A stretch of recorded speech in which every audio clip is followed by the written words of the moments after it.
पिछले भाग में हमने देखा कैसे पंछियों ने मिलकर मिट्टी का घर तो बना लिया और घर पक्का बनने से पहले मीनू मौसी उसमें रहने के लिए चली गई।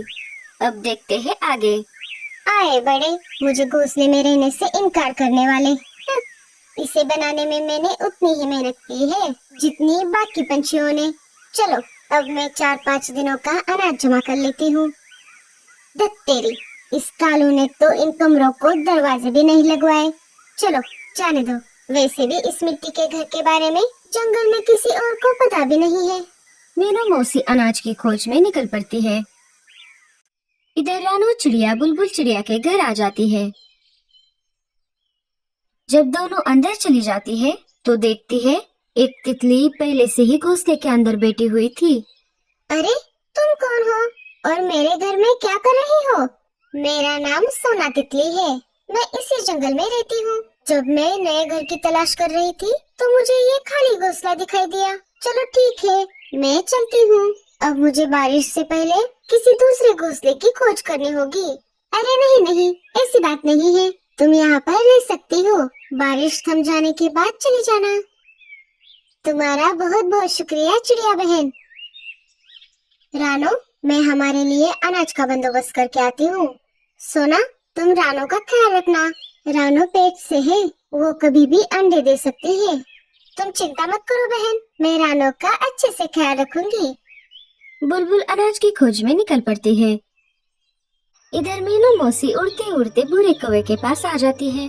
भूरा मस्त मगन होकर फल खा रहा था। क्यों रे भूरे, आजकल बड़ा बदतमीज हो गया है रे तू। एक बूढ़ी चिड़िया तेरे सामने आकर खड़ी हो गई है और फिर भी तू बिना कुछ कहे खाया ही जा रहा है। अरे नहीं नहीं मीनू मौसी, ऐसी बात नहीं है।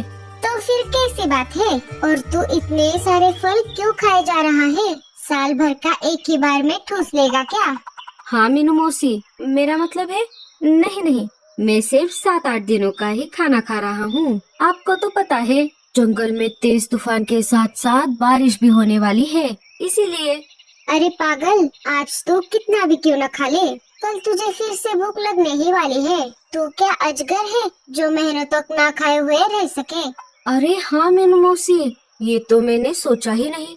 अब हम क्या करें? हम पास वाले खेतों से कुछ अनाज चुरा कर ले आएंगे ताकि हमें बारिश में इधर उधर भटकना ना पड़े।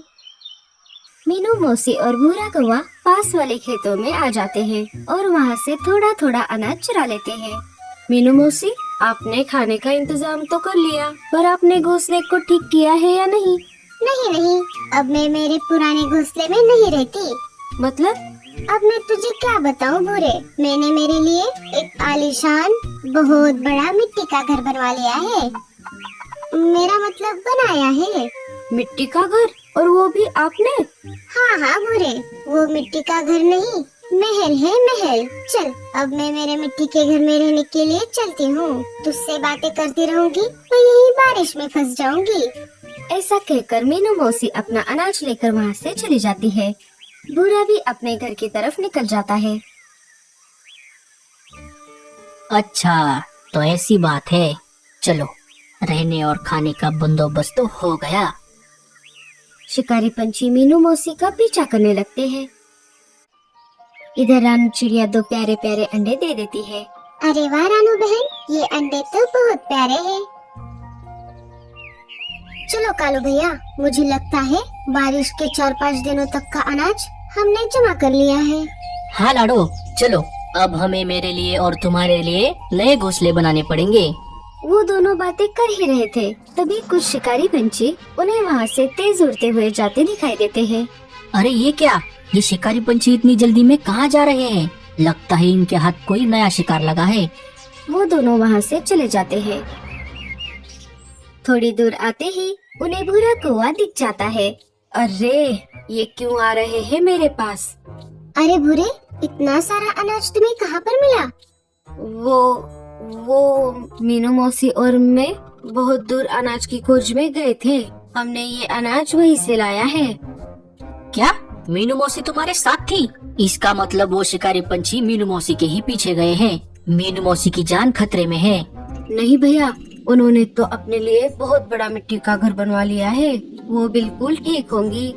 भूरी के ऐसा कहते ही लाडो और कालू को सारी बात समझ आ जाती है। लगता है मीनू मौसी के साथ साथ हमारा मिट्टी का घर भी खतरे में है। हमें वहाँ पर जाकर दोनों को बचाना होगा। वो निकलने ही वाले थे कि तभी तेज बारिश शुरू हो जाती है। बारिश के साथ साथ तेज तूफान भी आ जाता है। तेज हवाओं के कारण जंगल के पेड़ जोर जोर से हिलने लगते हैं। लाडो, तुम घोंसले के अंदर चली जाओ, हम किसी दूसरी जगह पर जाकर आसरा लेते हैं। लाडो बूढ़ी के घोंसले के अंदर चली जाती है। कालू भैया, पर ये तो मेरा घर है। तेरा है नहीं था। चल, अब हम हमारे मिट्टी के घोंसले में चलते हैं। वो दोनों वहाँ से निकलकर मिट्टी के घर की तरफ जाने लगे। बारिश इतनी तेज थी कि उन दोनों को उड़ने में तकलीफ हो रही थी। उन दोनों को एक खोखला पेड़ दिख जाता है। वो दोनों उसमें चले जाते हैं। इधर बुलबुल चिड़िया घर वापस आ जाती है। अच्छा हुआ बुलबुल, तुम जल्दी वापस आ गई। हमें तुम्हारी चिंता हो रही थी। अरे वाह रानू, तुम्हारे अंडे तो बहुत प्यारे हैं। अच्छा हुआ हम समय रहते ही मेरे घोंसले में आ गए, वरना हम उस मिट्टी के घर में सुरक्षित नहीं रह पाते। तितली बहन, तुम्हारा बच्चा तो बहुत ही क्यूट है। बेटा, क्या नाम है तुम्हारा? जी मेरा नाम नानू है।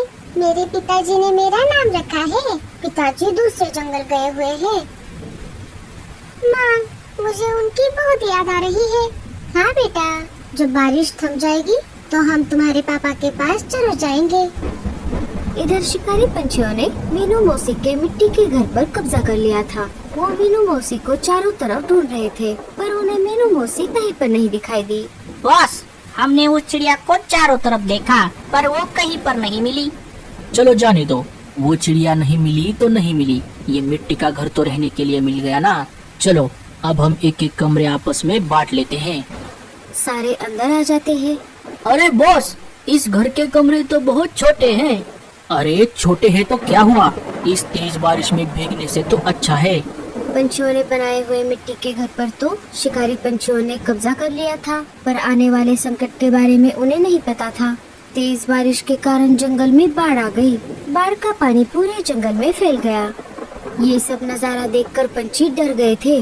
उन्हें अपने अपने घोंसलों की चिंता होने लगी। बुलबुल बहन, क्या आपका घोंसला इस तेज बारिश को सह पाएगा? मुझे नहीं पता। हमें इस परिस्थिति में हार नहीं माननी चाहिए तितली बहन। हम ऊपर वाले से यही विनती कर सकते हैं कि इस घर को कुछ ना हो। बुलबुल चिड़िया का घोंसला ऊंची डाली पर था, इसी वजह से बाढ़ का पानी उसके घोंसले तक नहीं पहुंच पाया। लेकिन जिन पंछियों के घोंसले निचले हिस्से में थे, वो बाढ़ में बहने लगे। बॉस, क्या ये मिट्टी का घर इस बाढ़ के पानी को सह पाएगा? अरे बटले, मैं पक्का कह सकता हूँ कि इस मिट्टी के घर को खरोच तक नहीं आएगी। वो बाढ़ के पानी को देख ही रहे थे, तभी मिट्टी के घर का एक हिस्सा बह गया। अरे बॉस, ये क्या हुआ? अभी तो आप कह रहे थे कि इस घर को खरोच तक नहीं आएगी। बचाओ बचाओ, मुझे कोई बचाओ। बॉस, अब हम क्या करें? अब करना क्या है? भागो यहाँ से। सारे शिकारी पंछी वहाँ से दुम दबाकर भाग जाते हैं। रात भर तेज बारिश चलती रही। बाढ़ के कारण पूरे जंगल में हाहाकार मच गया। बहुत सारे पंछियों के घोंसले पानी में बह चुके थे और बहुत सारे पंछी बेसहारा हो गए थे। सुबह हो गई। नई आशा के साथ जंगल के सारे पंछी बाहर पड़ गए। अच्छा हुआ हमारे घोंसले को कुछ भी नहीं हुआ। जंगल में बहुत बड़ा नुकसान हुआ है। हाँ, मीनू मौसी तो मिट्टी के घर में ही थी। चलो हमें जाकर देखना चाहिए मीनू मौसी ठीक है या नहीं। रानू, तुम यहीं पर ठहरो, हम जाकर आते हैं। सोना और बुलबुल वहाँ से मिट्टी के घर की तरफ निकल पड़ते हैं। भूरे, अरे ओ भूरे, उठ जा मेरे भाई। रात भर घोड़े बेचकर सोता रहा है तू। एक तो मुझे रात भर नींद नहीं आई, एक तरफ बिजली चमकती थी और दूसरी तरफ तेरे खर्राटे। चल अब हम मिट्टी के घर की तरफ चलते हैं। सब वहाँ पर इकट्ठा हो जाते हैं। देखते ही तो क्या, मिट्टी का घर बाढ़ के पानी में बह गया था। वहाँ सिर्फ गीली मिट्टी ही बची थी। अरे ये क्या हो गया? लगता है मीनू मौसी मिट्टी के नीचे दब गई है। सारे पंछी दुखी हो गए। चलो साथियों, हम मीनू मौसी के लिए 2 मिनट का मौन रखते हैं। सारे पंछी आंखें बंद कर कर बैठ गए। तभी वहाँ पर मीनू मौसी आ जाती है। जब सबने आंखें खोल दी, तब उन्होंने देखा मीनू मौसी तो उनके सामने खड़ी थी।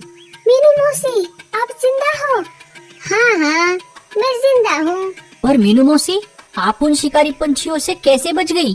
क्या बताऊँ मैं तुम सबको। जब मैं अनाज लेकर मिट्टी के घर वापस आ रही थी, तभी मेरे हाथ से अनाज छूट गया।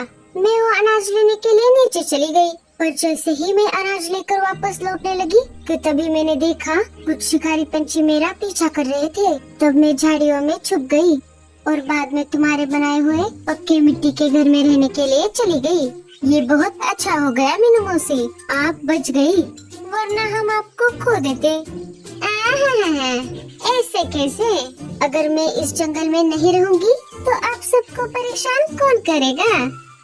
सब मीनू मौसी को देखकर बहुत खुश हो गए